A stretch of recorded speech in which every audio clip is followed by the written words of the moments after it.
नमस्कार मित्रों, कथानिधि चैनल पर आज आप सुनेंगे पद्मश्री शिवानी जी की लिखी हुई कहानी बंद घड़ी। लेकिन उसके पहले आपसे एक विनम्र अनुरोध है कि अगर आपको मेरी सुनाई हुई कहानियां पसंद आती हों तो आप प्लीज चैनल को सब्सक्राइब करें, कहानी को लाइक भी करें और अपने मित्रों और परिचितों में शेयर भी जरूर करें। तो आइए सुनते हैं कहानी बंद घड़ी। माया ने हरे पर्दे खिसकाकर देखा। दूर दूर तक कोहरा फैल गया था। अंधेरे में चमकती छिपती रोशनियां जुगनू से दब दब दमक रही थी। गरजते मेघों का तर्जन सुनकर लगता था कि पानी बड़े वेग से बरसेगा। अभी तक छाया जीजी हॉस्पिटल के राउंड से नहीं लौटी। क्या पता किसी कमबख्त को दर्द उठाया हो। बच्चे कब के स्कूल से लौट आए होंगे।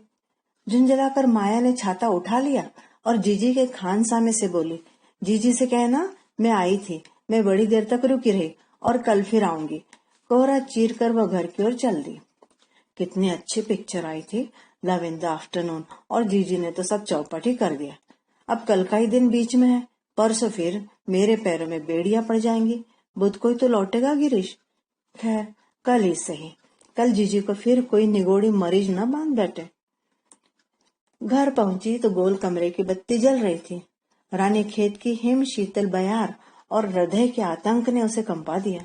तो क्या ये लौट आए हैं?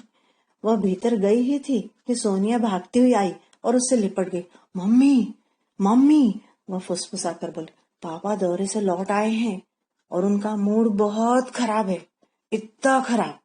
वह अपनी नन्ही सी बाहों को शून्य में फैलाकर पिता के भयंकर मूड का घनत्व बतलाने लगी। भाई गॉड मम्मी, ड्राइवर से बोले सुअर का बच्चा। और अच्छा बस कर, माया ने झुंझलाकर उसे अपने से अलग कर दिया। इसी बीच गुसलखाने का द्वार खुला। द्वार क्या खुला कि सर्कस के शेर का पिंजड़ा ही खुल गया। अच्छा कहिए, आई घूम के? जानलेवा घाटियों पर जीभ दौड़ाकर इंसान घर आता है तो एक प्याली चाय नसीब नहीं? जाइए ना और घुमाइए। गिरीश ने उसे क्रूर दृष्टि से चीर कर रख दिया। अपनी शांत दृष्टि से पति का व्यंग और क्रोध झेलकर माया बोली, घूमने नहीं, छाया जीजी के यहाँ गई थी जी। बड़ी कृपा की। गिरीश के स्वर का बाण उसको भेद कर चला गया और अखबार उठाकर गिरीश तो मजे से पेपर पढ़ने बैठ गया। डबडबाई आंखें पोंछकर माया चौके में जाने लगी तो मम्मी मम्मी कहता हुआ 2 वर्ष का अतुल उसके पैरों से लिपट गया। उसके पीछे कूदता फांदा एल्सेशियन रोस्टे भी आ गया। उसकी कूदा फांदी से पीतल का एक फूलदान झंझनाकर गिर पड़ा। अखबार हटाकर गिरीश ने एक लात रोस्टे को जड़ दी और गरज कर बोला, भाग जा हरामजादे, 2 मिनट को कहीं शांति से बैठने को तो मिले। शाम कर क्षण भर में पूरा परिवार बिखर गया। आया ने आकर अतुल को ले लिया। बाप रे बाप, साहब है या बम का गोला, वह मन ही मन बुदबुदाई। माया ने चट से गुसलखाने में जाकर द्वार बंद कर लिया। उसे रोना जो था। सहमी सोना अपनी होमवर्क की रफ कॉपी में भयंकर दैत्याकृतियां बनाकर लिखने लगी।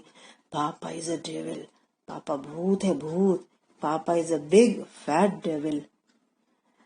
इसी बीच प्रतुल अपने मित्र के यहाँ अंग्रेजी गाने के रिकॉर्ड जो सुनने गया था, तंग मोहरे की पैंट की जेब में हाथ डालकर मस्तानी चाल से गुनगुनाता हुआ भीतर घुस आया। गिरी हुई मेज और बिखरे फूलदान को बिना देखे ही कंठ स्वर तीव्रतर करता हुआ बढ़ता गया। सहसा कोने की कुर्सी पर पापा को बैठे देखा तो सांप सूंघ गया। ओहो, आइए आइए जनाब, प्रिंस ऑफ वेल्स, व्यंग्य के तीखे स्वर में पापा बोले। कहिए, कितनी पिक्चरें देखी? और ये वाहियत गाना भी उसी पिक्चर का है क्या? नो पापा, यह तो बिना का टॉप हिट है, रुआसा सा होकर प्रतुल बोला। क्यों नहीं, बाप साला हड्डियां तोड़ तोड़ कर पैसा कमाए कि लाडले यही हिट सुने। चल, ये जनानी चूड़ीदार से पैंट बदल करा। बेशरम, जमाना बोल रहा है, बाप के सामने बेहुदे गाने गाए जाते हैं। चल जा, हिसाब की कॉपी लेकर बैठ। इनकी उम्र में हमें चक्रवर्ती की अंकगणित जीभ की नोक पर थी, पर इनसे पूछिए 16 का पहाड़ा तो पूछ के देखो, सो साफ। हरामी स्कूल के मास्टर और 2 अंगुल बढ़कर ये छोकरे। सहम कर प्रतुल पैंट बदलने चला गया। गिरीश चंद्र शर्मा अपने विभाग का सबसे सम्मानित एवं ख्याति प्राप्त इंजीनियर था। दुर्गम पहाड़ों के वक्ष चीर कर नई नई मोटर रोड बनाने का भार इसी से तो उसे को सौंपा गया था। किंतु लोहे का पुल और बड़े बड़े पहाड़ डायनामाइट से उड़ाकर चौड़ी सुगम सड़क बनाने की प्रणाली वह अपने व्यक्तिगत जीवन में भी खींच कर लाना चाहता था। कठोर अनुशासन, ममता और वात्सल्य की डोर को चतुर चूहे की भांति भीतर ही भीतर कुतरे जा रहा है, इसका उसे ध्यान ही नहीं था। इसी से वह जब दौरे पर जाता तो घर में शहनाइयां से बजने लगती। अतुल को आया को शौक, माया जीजी के यहाँ चली जाती। घंटों दोनों बहनें बैठी गप लड़ाती और दिन डूबे माया घर लौट आती तो सोचती, हाय छाया जीजी कितने सुखी हैं, न बच्चों की चैपें न पति की झिड़कियां, काश मैं भी छाया जीजी की तरह ही रह जाती। और उधर छाया सोचती, हाय माया कितनी सुखी है, फूल से बच्चे और कार्तिकेय सा सुंदर पति, काश मैं माया होती। छाया थी सांवली, देखने में अति सामान्य, किंतु पढ़ने में प्रखर बुद्धि। इसी से वह बन गई डॉक्टर और माया थी सुंदरी, भावुक, शरीर और मन दोनों से दुर्बल।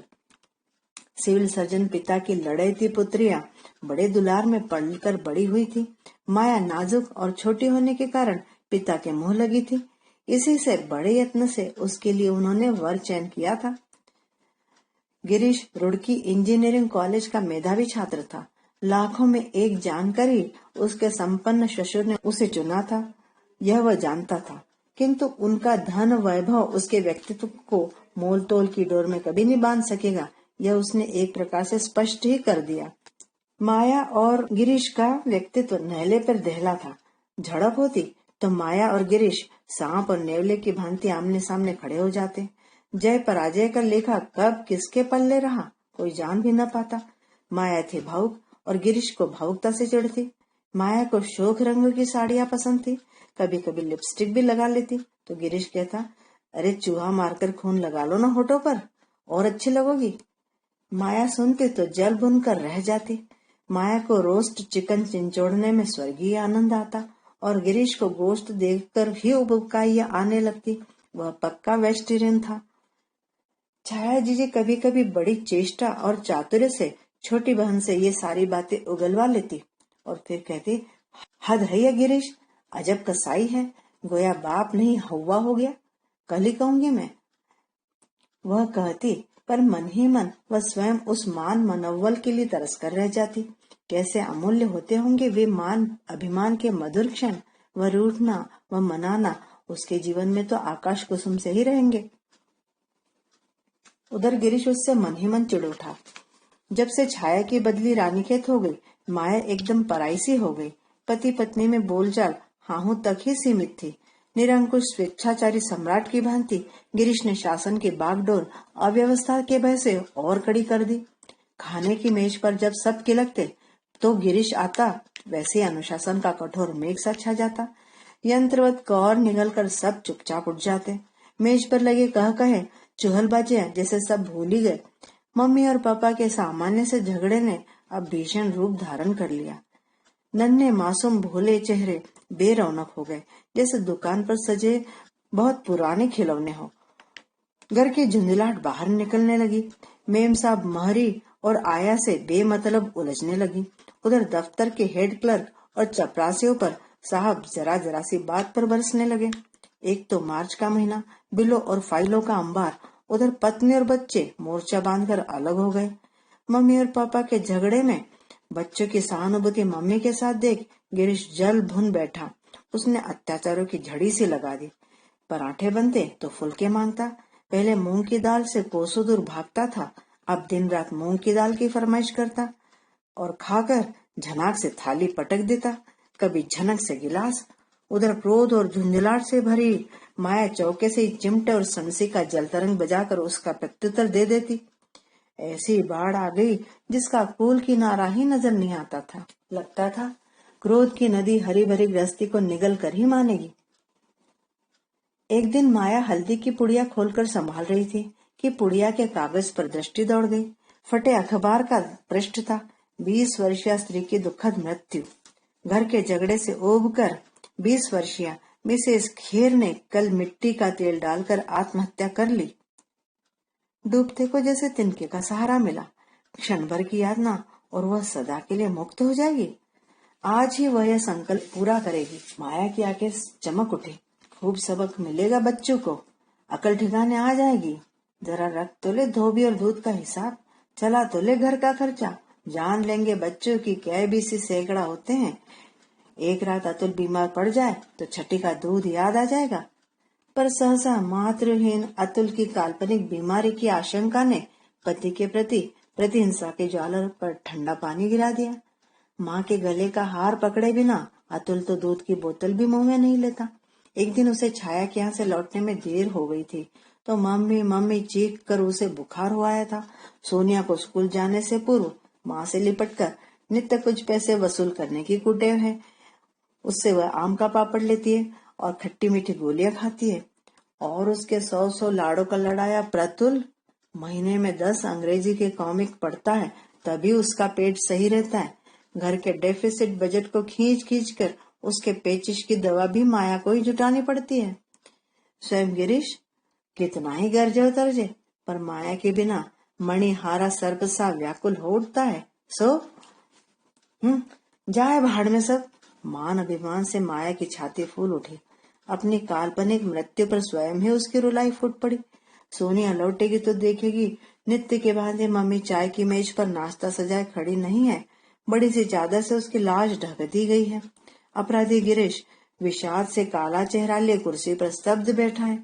अतुल आकर माँ की लाश से चिपट कर कहता, मम्मी उठो, मम्मी उठो। तभी अपने को रोक नहीं सकता गिरीश और फुक्का फाड़ कर रो उठता है, माया इतनी बड़ी सजा क्यों दे गई। परम संतोष से माया ने मिट्टी के तेल की बोतल पकड़ ली। सहसा माया को याद आया, छाया दीदी ने उसे नई ऑलिव ग्रीन साड़ी लेकर दी थी। एक दिन भी तो नहीं पहनी उसने, क्यों ना आज अंतिम बार पहन लूं। माया ने मुंह धोया, नई साड़ी पहनी, जूड़ा बनाया, फिर उज्जवल माथे पर बड़े जतन से ही बिंदी धरी और अंतिम बार शहीद की करुण दृष्टि से अपना मोहक प्रतिबिंब आईने में देखा।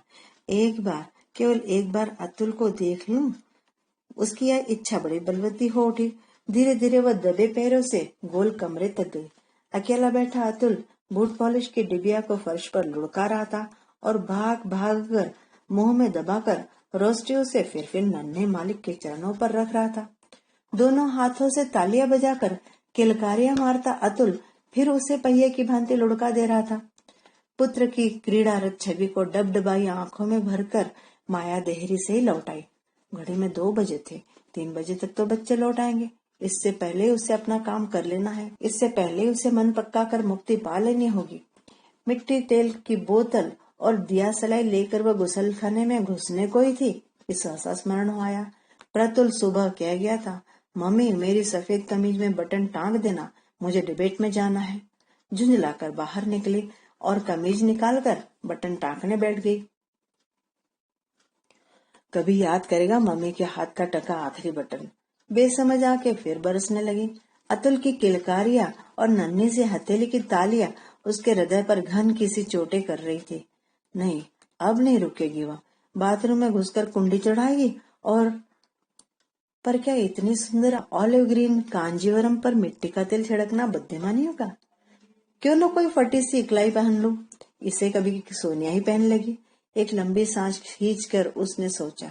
वह सोच ही रही थी कि गिरीश का स्वर आया, अरे दुष्ट, यह क्या लंगूर सी शक्ल बना ली है। ओहो हो। और पति का वही चिर परिचित उन्मुक्त हास्य जिसे वह प्राय भूल ही गई थी। स्नेहमयी वात्सल्यपूर्ण झिड़की ही थी, क्रोध का लेश भी न था उसमें। हद तेरी नानी की दूं, क्या चेहरा बना लिया रे भूत। क्या किया पापा? सोनिया प्रतुर का स्वर, साथ ही पिता और बालकों का सम्मिलित राशिभूत अट्टहास। चट मिट्टी के तेल की बोतल कोने में पटक वह बाहर निकल आई।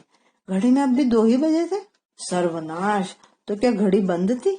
कान के पास घड़ी लाकर देखती है तो क्या देखा, सचमुच घड़ी बंद थी। चाय का पानी भी तो नहीं चढ़ाया था उसने। इतने में अतुल को कंधे पर बिठाकर गिरीश आ गया। उसके पीछे प्रतुल और सोनिया और सबके पीछे दुम हिला हिला कर नन्हे मालिक के अनुपम कला चातुर्य की दाद देता रोस्ट्री भी।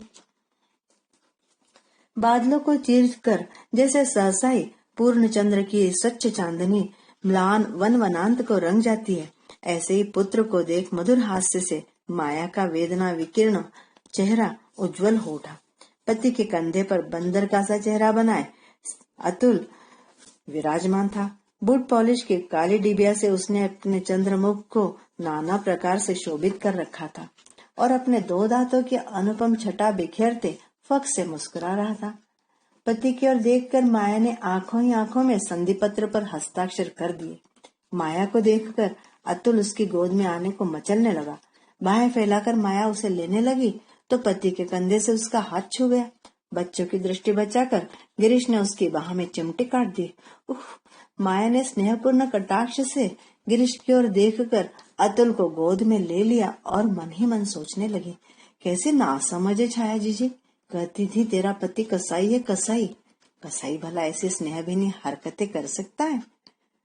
देख तो सोनिया घड़ी में क्या बजा है, 4:15 बजे मुझे एक मीटिंग में जाना है, गिरीश ने कहा। भागकर सोनिया घड़ी देख आई। हाय पापा, कैसी कनस्तर घड़ी है, जब देखो तब बंद, इसमें तो 2 ही बजा है, यह देखिए। सच, घड़ी में अब भी 2 ही बजे थे। माया ने कृतज्ञता कातर दृष्टि से बंद घड़ी को देखा।